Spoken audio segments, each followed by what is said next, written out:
우리 기독교인이 교회 왔다가 이제 제일 당황하는 말 중에 하나는 이걸 겁니다. 죄인이라는 거죠. 우리는 모두 죄인입니다. 나는 죄를 지은 적이 없는데 죄인이라는 거예요.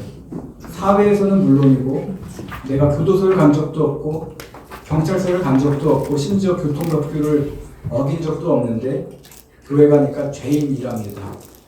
어쩌면 이해 못하는 것이 당연하죠. 원죄에 대한 개념을 모르기 때문에 당황할 수밖에 없는 겁니다. 근데 성경은 분명히 말합니다. 로마서 3장 23절에 보면 모든 사람이 죄를 범하였으면 하나님의 영광에 이르지 못하더니 라고 합니다. 예외가 없는 거예요. 모든 사람이 죄를 졌고 그 결과 모든 사람이 하나님의 영광에 이르지 못했다는 거예요. 하나님과 인간의 관계가 단절되었음을 이야기하는 거죠. 근데 그 다음 24절 말씀이 중요한데요. 우리 24절 말씀 다 같이 읽겠습니다. 그리스도로 시작하는 겁니다. 시작. 그리스도 예수 안에서 생명을 말미암아 하나님의 은혜로 값없이 의롭다 하심을 얻은 자가 되었느니라. 죄의 문제를 누가 해결했습니까? 예수님이 했다는 거예요. 그러니까 예수님이 십자가에서 죽으심으로 해결해 주신 겁니다. 예수님의 대속으로 인하여 우리가 의롭다함을 받고 예수를 믿음으로 구원을 받는 겁니다. 제가 여기서 대속이라는 단어를 썼는데 대속의 뜻이 무엇입니까?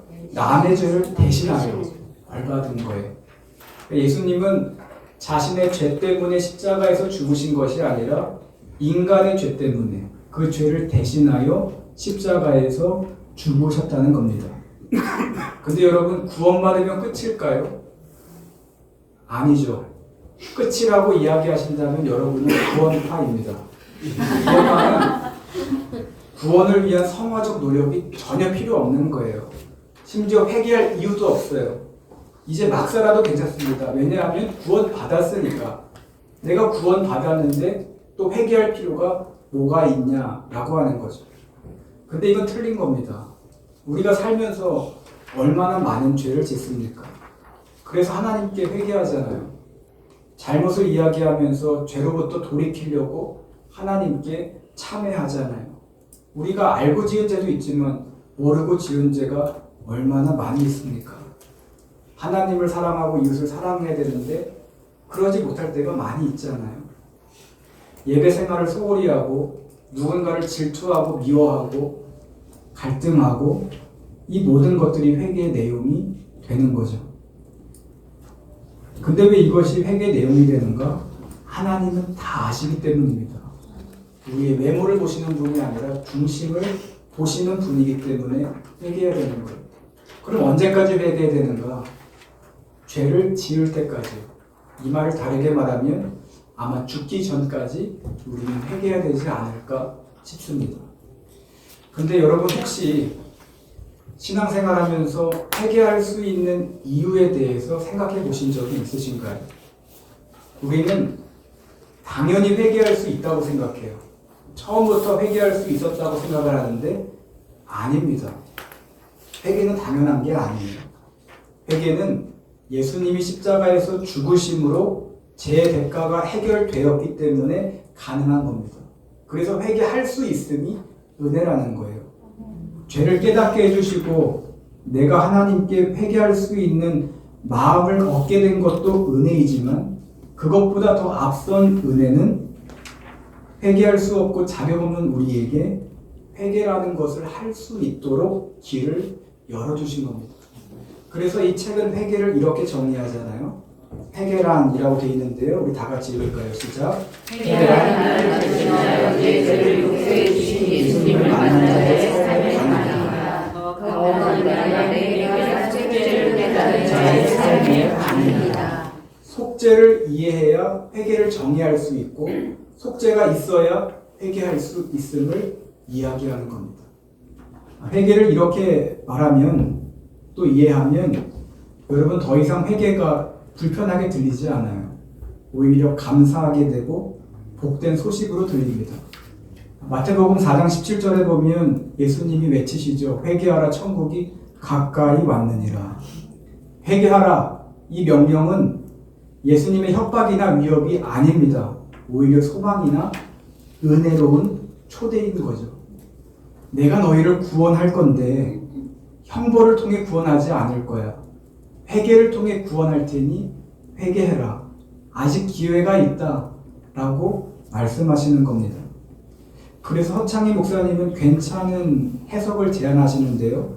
성경에 회개하라 라는 말이 나오는데 이것을 이렇게 읽으라는 거예요. 회개할 수 있다. 이렇게 읽으면 마태복음 4장 17절에 어떻게 됩니까? 회개할 수 있다. 천국이 가까이 왔느니라. 이렇게 읽으면 말씀이 좀 더 우리에게 와닿게 되죠. 여러분, 하나님은 우리가 회개하면 우리를 용서해 주십니다. 그런데 오해하지 마세요. 내가 용서받을 자격이 있거나 내 죄가 작기 때문에 용서받은 게 아닙니다. 어떤 사람은 회개가 용서의 조건이다 라고 생각을 하는데 아닙니다. 용서는 무조건적인 거예요. 왜냐하면 전적으로 하나님이 하시는 것이기 때문에 그렇습니다. 이 말은 회개하거나 용서를 구할 필요가 없다라는 말이 아닙니다. 우리를 향한 하나님의 사랑이 그만큼 크다라는 것을 보여주는 거예요. 그런데 이런 생각 한 적 없으세요? 내가 사람에게 잘못했는데 내가 왜 하나님에게 잘못했다고 회개해야 하는가? 내가 사람에게 용서를 구해야지 왜 하나님에게 용서를 구하는가? 성경에서 예를 찾아볼까요? 다윗이 밧세바를 범했습니다. 심지어 우리아를 전쟁에서 죽게 했습니다. 성폭행을 하고 살인죄가 있는 다윗입니다. 그리고 나단 선지자의 이야기를 듣고 다윗은 하나님께 회개하죠. 시편 51편 말씀이 그 내용인데요. 거기서 그렇게 말합니다. 내가 주께만 범죄하여 주의 목전의 악을 행하여 싸우니. 이 말씀이 오해 소지가 있는데요. 다윗이 주께만 잘못했고 사람에게 잘못하지 않았다. 이 이야기가 아닙니다. 우리가 집중해야 될 것은 다윗이 하나님께 기도했다는 거예요. 회개했다는 겁니다. 사람에게 죄를 지었는데 하나님께도 죄를 지었다라는 겁니다. 여러분, 다윗이 왜 하나님께 기도할까요? 왜 하나님에게 잘못했다고 이야기할까요? 두 가지 이유인데요. 하나는 하나님의 목전에서 악을 행했기 때문입니다. 하나님은 무소부재한 분이시잖아요. 어디에나 계신 분이잖아요. 다 보시는 분이잖아요. 늘 함께 하시잖아요. 그런데 욕망이 하나님의 시선보다 앞서서 죄를 행한 겁니다. 그래서 하나님께 죄를 지었습니다. 라고 하는 거예요. 또 다른 이유는 하나님의 형상대로 지음받은 밧세바를 범했고 하나님의 자녀인 우리아를 죽게 만들었기 때문에 다윗은 하나님께 잘못했습니다. 라고 이야기하는 거예요. 여러분, 제가 왜 이것을 말씀드릴까요? 우리가 세상에서 짓는 죄는 하나님께 지은 죄이기도 하기 때문입니다. 죄는 미혹과 욕망과 욕심에서 시작이 되거든요. 그것들이 하나님보다 앞설 때, 하나님의 기준을 무너뜨릴 때 죄가 되는 겁니다.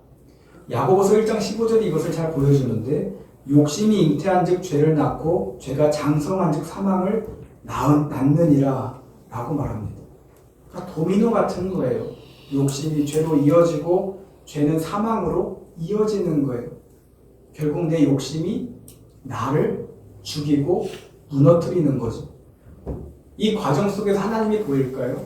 보였으면 죄 안 짓죠. 안 보이는 거예요. 안 보였으면 좋겠다. 보이면 불편하잖아요. 보이면 죄 못 짓잖아요.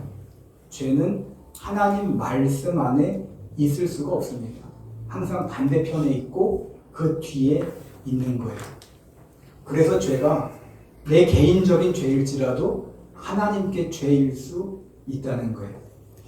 또한 여러분, 죄는 우리만 무너뜨릴까요? 아니요. 주변도 무너뜨립니다. 대표적인 예가 선악과 사건인데요. 아담과 하와가 선악과를 먹잖아요. 그것이 죄인 이유는 하나님의 말씀에 불순종했기 때문이죠. 하나님처럼 되고 싶은 욕망이 그들의 눈을 가려버린 겁니다. 생각을 마비시킨 거예요. 불순종의 죄를 지은 겁니다. 그래서 아담과 하와는 서로 탓할 것이 아니라 하나님께 회개를 했었어야 하는 겁니다. 하지만 그러지 않았죠. 그 결과 관계의 붕괴들이 연속적으로 이어지기 시작했는데요. 먼저 아담과 하와의 관계가 깨졌습니다. 아담이 하와를 탓하고 책임 전가하는 순간 그들의 관계는 깨진 거예요. 또 인간과 인간의 관계가 깨졌는데요. 그들의 자녀가 최초의 살인을 하였고 그 이후에 인간들은 서로를 죽이고 괴롭게 하는 역사가 시작이 되었습니다. 여기서 끝이 아니죠. 인간과 세상의 관계가 깨졌습니다. 선악과를 먹고 에덴 동산 쫓겨날 때 하나님이 뭐라고 하십니까? 땅은 너로 말미암아 저주를 받고 너는 내 평생에 수고하여야 그 소산을 먹으리라. 땅이 저주를 받아요. 아무 죄가 없는 땅이 저주를 받아요. 땅의 흙으로 지어진 인간 때문에 땅이 저주를 받는 거예요. 긴밀하게 연결되어 있던 자연과 인간의 관계가 깨지기 시작하는 거죠. 땅과 조화를 이루며 살아야 할 인간이 자연을 파괴하고 망가뜨리기 시작한 겁니다. 또 인간과 하나님과의 관계도 깨졌어요. 에덴 동산에서 쫓겨난 이후에 그들의 삶이 어떻게 됩니까? 죄를 짓기 시작하죠. 인간이 하나님이 되려고 바벨탑을 쌓고 선악과 사건 이후에 인간의 역사는 죄의 역사가 되어버립니다. 그리고 하나님과 단절된 삶을 살기 시작을 하죠. 이것을 해결하기 위해 오신 분이 예수님이시잖아요. 우리의 죄도 그렇습니다. 아담과 하와의 죄처럼 우리의 죄가 우리 주변을 붕괴하고 무너뜨리는 거예요. 생태계와 자연을 파괴하기도 하고 사람에게 상처를 주기도 하는 겁니다. 상처를 준 사람 중에는 하나님을 믿는 사람도 있고 믿지 않는 사람도 있습니다. 그들의 믿음의 유무, 신앙의 유무는 중요하지 않아요. 하나님을 믿든 안 믿든 그들도 하나님의 자녀인 겁니다. 하나님의 형상을 가지고 있기 때문에 하나님의 자녀인 거예요. 근데 우리가 그들에게 상처를 주었다, 사람을 불신하게 하였다, 심지어 사람의 신앙을 잃게 만들었다, 그건 하나님 앞에 큰 죄가 되는 거죠. 그래서 우리는 하나님께 죄를 자복하고 회개해야 한다는 겁니다. 그런데 여러분, 하나님께 회개하면 끝일까요? 하나님께 회개했더니 나 용서받았어, 나 자유함을 얻었어, 나 괜찮아, 이렇게 생각하면 될까요? 안 되죠. 어떤 사람은 예수님이 십자가에서 죽으신 것을 자기 죄를 용서받기 위한 도구, 자기 합리화의 도구로 사용하려고 하는데 그것은 굉장히 더티하고 위험한 겁니다. 이게 잘못되었음을 보여주는 게 영화 밀양이잖아요. 아들을 유괴한 범인을 신앙으로 용서하려고 찾아갔습니다. 그 과정이 굉장히 괴로웠는데 하나님 믿음으로 잘 인내하고 버텨서 그 범인 앞에 섰습니다. 용서하려고 하는데 유괴범이 먼저 말합니다. 하나님께 구원받았고 용서받았다는 거예요. 이 말을 듣고 제정신인 사람이 누가 있겠습니까? 미쳐버리는 거죠. 이 말에 아이를 잃은 엄마는 분노합니다. 내가 용서하지 않았는데 하나님이 뭔데 용서하냐고 그렇게 울분을 토합니다. 그 분노는 하나님을 향하게 되죠. 여기에서 기독교에서 말하는 회개와 용서의 잘못된 이해가 보여집니다. 잘못된 적용으로 그 문제점을 적나라하게 드러내는 거죠. 여러분, 회개가 뭐라고 했습니까? 앞에서 이야기하기를 나를 대신하여 내 죄를 용서해 주신 예수님을 만난 자의 삶의 반응이다 라고 했잖아요. 내 죄를 용서해 주신 예수님을 만났습니다. 감사합니다. 자격도 없는데 참 감사하고 눈물이 납니다. 그리고 끝! 이게 아니라 내 삶으로 반응해야 된다는 거예요. 그러니까 회개한 사람은 삶이 달라질 수밖에 없는 거죠. 회개하기 전과 후는 달라질 수밖에 없다는 겁니다. 그리고 그 달라질 삶의 시작은 사람에게 용서를 구하는 거예요. 내가 잘못했습니다. 나를 용서해 주세요. 미안합니다. 이야기하는 거예요. 근데 말만 하면 될까요? 아니죠. 그에 따른 보상도 해야 되고 대가를 치러야 한다는 겁니다. 마치 삭개오처럼요. 삭개오는 예수님이 너 얼마 보상해라, 너가 착취하고 뜯어낸 돈 다 토해내라, 이렇게 말씀하시지 않아요. 예수님을 만난 삭개오가 먼저 말합니다. 소유 절반을 가난한 자에게 주겠습니다. 속여서 빼앗은 것이 있다면 내 갑절이나 갚겠습니다. 먼저 삭개오가 이야기하는 거예요. 자신의 죄를 알기 때문에 새 삶을 살기 전에 사람들에게 용서를 구하는 겁니다. 예수님을 만난 사람의 반응은 이래야 된다는 거예요. 다시 영화 밀양으로 와서 이야기하면 그 유괴범은 하나님께 용서받았다고 말할 것이 아니라 먼저 아이 엄마에게 죄송합니다 라고 이야기했어야 하는 겁니다. 그리고 그에 대한 대가를 치러야 되는 거죠. 아무리 하나님께 용서받았어도 피해자가 용서하지 않은 상황에서 내가 용서받았다고 말하는 것은 그 피해자를 2번 죽이는 것이고 엄청난 폭력이라는 겁니다. 우리도 마찬가지입니다. 이 책에서도 이야기하는데요. 회개를 하고 용서를 받아도 우리에게 남은 고난이 있다는 거예요. 회개한 이후에도 내 선택과 결정에 따른 책임이 있다는 겁니다. 그 안에 고난도 있고 역경도 있겠죠. 근데 이 말을 듣고 어떤 사람은 이렇게 말할 수도 있어요. 그럴 거면 하나님께 뭐하러 회개해? 어차피 내가 감당하고 책임져야 되는데 하나님께 회개하고 용서 구한다고 뭐 줄어드는 것도 아니고 완화되는 것도 아닌데 왜 회개를 해야 돼? 라고 말할 수 있는 거죠. 그렇게 말하는 사람은 신앙이 없는 사람이고 회개에 대한 완전한 이해를 하지 못한 사람인 겁니다. 여러분, 회개가 무슨 거래입니까? 무슨 형량을 줄이는 수단입니까? 아니잖아요. 하나님께 회개하고 용서받은 자는 하나님께 받은 특별한 은혜가 있긴 합니다. 그 은혜가 무엇인가? 남들이 볼 땐 똑같거든요. 똑같이 감당해야 되거든요. 하지만 회개한 사람은 내 앞에 남겨진 고난과 책임에 대한 해석이 완전히 달라지는 거예요. 어떻게 달라지는가? 책 내용을 우리 다 같이 읽겠습니다. 내 삶에서로 시작하는데요. 시작. 내 삶에서 순종이든 불순종이든 모든 선택 이후에 겪게 되는 삶의 결과들은 결코 죄의 형벌이 아니라 하나님이 나를 이끌어 가시는 징계의 과정일 뿐이다. 이게 무슨 말인가요? 하나님이 더 이상 나에게 벌 주시고 진노하시는 분이 아니라는 거예요. 회개하고 용서받은 사람은 하나님과의 관계는 회복되었고 그 실수에 대한 값은 치르지만 그 안에서 하나님의 일하심을 느낀다는 겁니다. 형벌이 아니라 징계라는 거죠. 그 두 차이를 아시겠나요? 그 차이는 형벌은 법에 의한 것이고 징계는 복음에 의한 것입니다. 형벌은 진노와 증오로부터 나오지만 징계는 사랑과 긍휼로부터 나온다는 거죠. 징계는 단순히 벌 주고 멸하기 위함이 아니라 그 과정 속에서 가르쳐서 더 조심해라, 다시는 그러지 않게 하는 하나님의 마음이 숨어 있다는 거예요.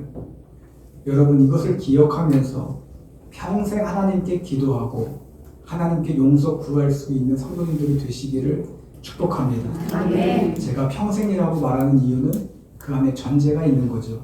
우리는 평생 죄를 지을 수밖에 없는 연약한 존재라는 겁니다.